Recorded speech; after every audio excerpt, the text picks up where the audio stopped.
And on to Rivers State.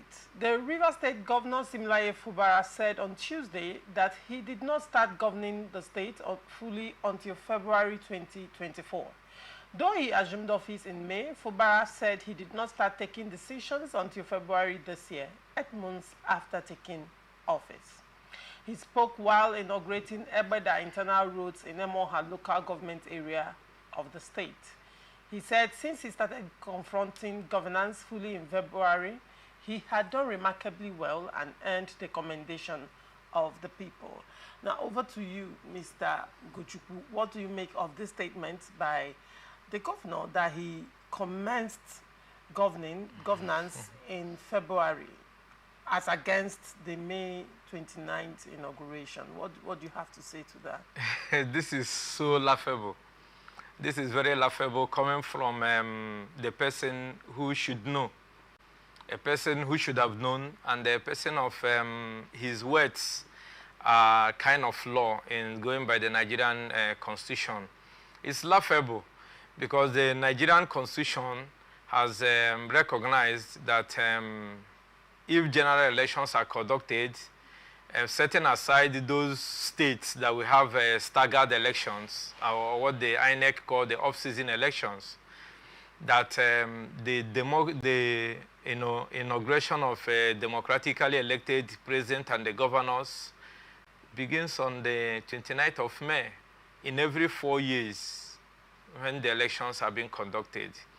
And if my memory serves me right, the governor of Rivers State, because we have not had any crisis that robbed Rivers State of being among the states that the elections are conducted every 4 years in Nigeria, maybe going by a Supreme Court decision or any litigation or whatsoever. So Fubara assumed office on the 29th of May 2023. And that day, the governance starts. He took over the reins of power. The FCT minister, Nyesom Wike, who became his predecessor, did not oversee the affairs of Rivers State after 12 noon of that very day. So for him to come out to say that he started governance is really deceptive. It's really trying to, buy time and also to, play on the intelligence of the Rivers people, owing by his inefficiency, owing by the lack of commitment and foresightedness, and going by, him taking charge as he should be. So if the governor is saying that he started governance in February of 2024, who has been making all the decisions in the state, who presented the appropriation, so the purported appropriation bill that was now nullified by the court, who forwarded the names of the commissioners to the House of Assembly, who inaugurated the Martins Amehule-led House of Assembly in Rivers State that was, his lifetime started in June. By the proclamation, according to the Constitution, the governor is to make the proclamation and the House will set in motion for the election of their principal officers. So when you look at some failed politicians that are clueless, that don't know what governance is, that even don't, they don't even probe their own and critique their own thoughts. When you're speaking to people, you know that the speaker might feel very sagacious, might feel very unguided by the words he or she turns out, but the people you are talking to, we are not daft, we are intelligent.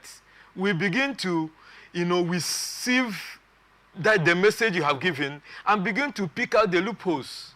And if the governor knows that Rivers people are very intelligent and we are politically exposed persons and we are in touch and in tune with the happenings of governance and democratic tenets and what it should be, he shouldn't be coming to insult our sensibility by telling us that he started governance in February. Oh, all right. You know, going by that, he's now saying that even the time he started the attending the FAC meetings, you know, the governors meetings, and then receiving appropriation, receiving the state quota of what do you call it? This one they go to Abuja to collect every month. FAC allocations.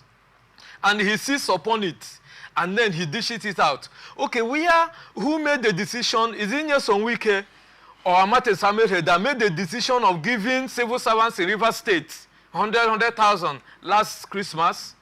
Is it not the governor who made that decision? Did anybody puncture his decision?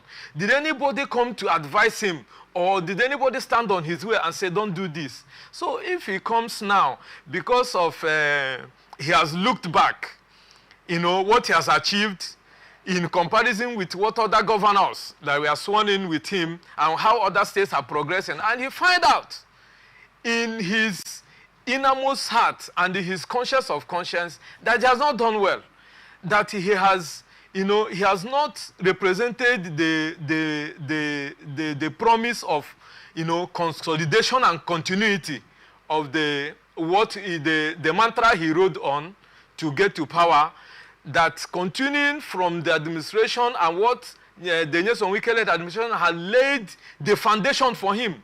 By now, Fubara would have been among the governors that have achieved more because the grounds have been watered.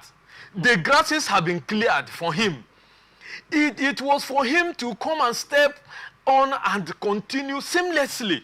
But hence he decided to distract himself. And he decided to not follow his own biddings. And now he has found out that he has failed. That there is a mark of failure, or so it seems.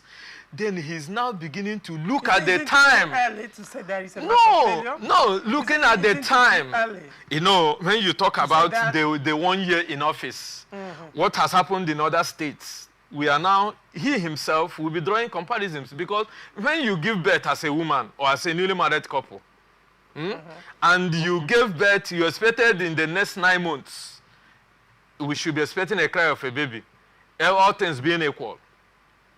And the 1, 2, 3 people that, you know, wedded hitherto with you within the same month and time frame, and their wives took in, and they gave birth. You should also, when your child at the age of 6 months is not making moves to either squat or crawl, you should, as a parent, you should be disturbed, because you will be, whether you like it or not, inadvertently, you know, what do you call, you say that covertly or overtly, you will be comparing the children, how the other children are progressing, and their system of growth. So when you see that, you as a parent cannot but be disturbed that why is the growth of my child not that. So the governor must have taken stock. There is no two ways about it, because he interfaces with other governors that were sworn in with him. And again, let me finish my line of thought. You know, the governors that are sworn in with him, they are there. And he gets correspondence of how they are faring and how far they have gone. They have left him behind. So for him to say that he just started, and for me, it is... You think it's like an excuse? It is absorbed. It's an excuse embedded in shortcoming, shortfall, and in deceit. And also, it is an excuse that is unforgivable. Unforgivable. Yes, because we have lost time. That's a strong word. No, because of the time we have lost. Hold on, Mr. Gochukwu. Now, if you recall, at some point, when there were concerns around governance in River State, and during that period, a lot of stakeholders were calling for peace, and a lot of stakeholders were of the opinion that the time for politics have gone, and now is the time for governance. And if you recall, during that time, the governor made some statements to allay the fears of people. And one of such statements he said is that He has the red pen. Oh, you have taken the words off me. Which means again. He's in charge of governance. Yes. He said he had the red pen. And remember, this statement came on the heels of the Peace Pact issue in Rivers State, and a lot of people were concerned whether he was fully in charge. Yes. And he said he was in charge. He had the red pen. This was last year, not this year. Now, moving forward, you know, in recent times as well, the governor came out to also tell Rivers people, as far as he's concerned, there is no crisis in the state. So if he said he has the red pen, that was before February, that was last year, and then recently also came out to tell Rivers people, no cause for fear, there is no crisis in the state, and that he's fully in charge and on ground. Now, the governor coming out to say, now, you know, when he's celebrating his 1-year anniversary, coming out to say that, oh, I faced governance in February. What does that make of the person of the governor? Remember, again, sometime last year, he also said he's a man of his word, and his word is his bond. He's a man of integrity, unlike a lot of politicians around. So now, if the governor is a man of integrity, and he has told us since last year that he has the pen, nothing will affect governance. And this year he said there is no crisis. Coming out now to tell us that he started governance in February and not May last year. How do Rivers people reconcile that statement? You know, we've been positing here all this time that the governor seems to be, I don't want to use an uncharitable word, please but the governor seems to, you know, lack personal decorum when he speaks. He seems to lack personal decorum. He seeks to purify and examine, as like the statement I made. As a governor, your words are law, and your words can be cited. It can be, you know, someone can quote you when the person is making a reference.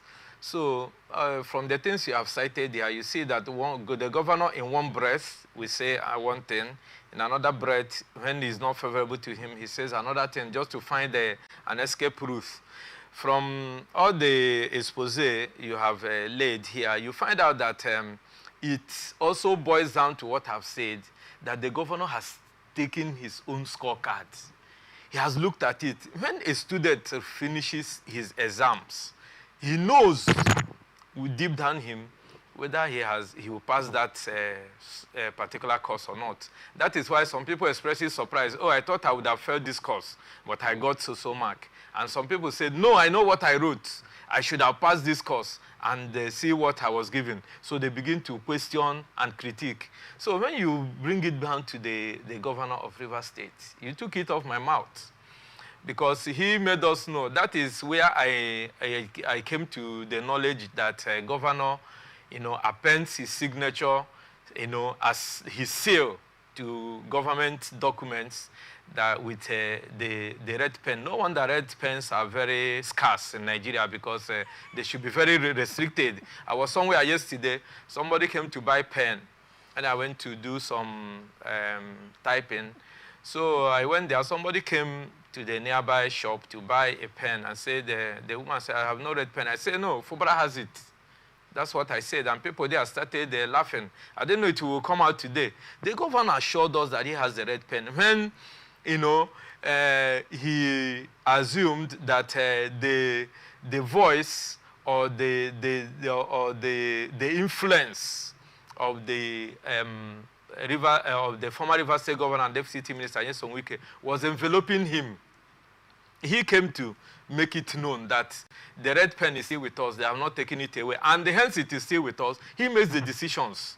When there was crisis, or if there is crisis, his utterances did not predict or did not make us to know that there is a pause in governance in Rivers State. That is one thing we should take home.